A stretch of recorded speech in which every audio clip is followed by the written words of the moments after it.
What is up, InnerLoop family? Welcome to the final day of the Foundations of Self-Talk course with InnerLoop Sports. Mindset Coach Trev here.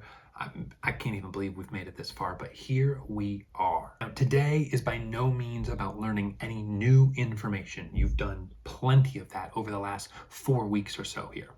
But instead, all we want to do today is spend a little time recapping, summarizing, and making sure we are leaving you in a great place. So let's recap things. Week 1 was all about setting the foundation, the fundamentals, the basics of self-talk. We talked about what it is. We took a look at examples from the pros and saw that each and every individual uses self-talk in a different way. We took a look specifically at the InnerLoop app, breaking down the data so that we understood exactly what each piece of information is telling us. And lastly, we started discussing the deeper impact our self-talk really has, not only on our mind, not only on our body, but ultimately on our game. In week 2, we took this conversation a little bit further by centering it fully around yourself. Specifically, we started by taking a look at the what, when, and how of your self-talk. What does it sound like? What do you say? When does it happen? What are the triggers? What are the situations that prompt? And how is it delivered? Is it intense? Is it fiery? Is it passionate? These are just a few examples. After this, we continue to paint this picture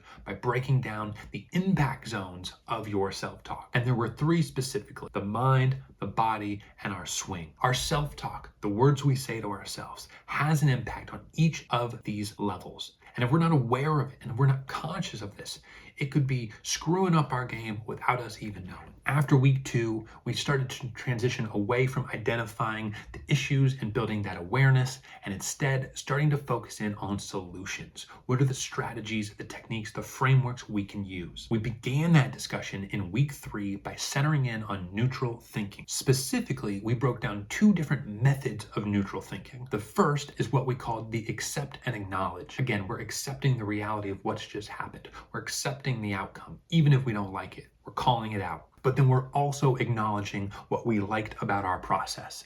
What was one of the controllable elements that we executed on well? Let's give ourselves some props on that. Secondly, we looked at the accept and dig method or style of neutral thinking. This is where we, again, accept the reality, we accept the outcome, but then we also dig up and highlight the new opportunity that is created. And lastly, in week 4, we've broken down all of this information we've learned and packaged it into a smooth and easy system to use. That system has 3 main phases: pre-shot, post-shot, in-between shot. In each one of these, we discussed how our self-talk can show up and how it can support our performance. What you now have is frankly quite remarkable. You have awareness of yourself and the tendencies that are either supporting or hurting your mental game. You have a framework of neutral thinking to process the moments, to process the adversity, and to help you be more resilient and perform at your peak. You have a system, 3 specific phases to keep in mind, to focus on: pre-shot, post-shot, in-between shot. This is where your self-talk comes to life. And lastly, most importantly, you have the data to back it all up. You know if these techniques are working. You know if the strategies are making a difference or not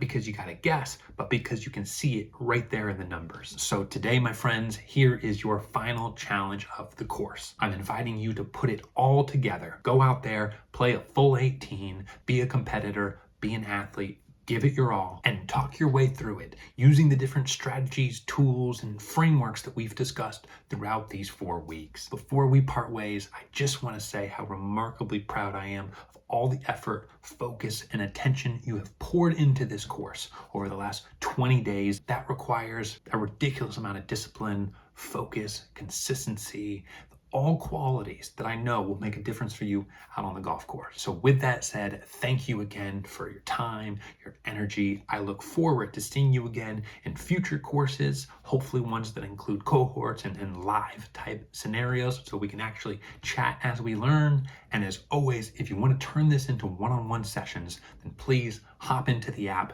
schedule that discovery call through Calendly, and we will make it happen. So thank you again. And for one final time, I cannot say how much I appreciate your time and effort in this course. Please feel free to send feedback. We always want to improve, and we will see you next time.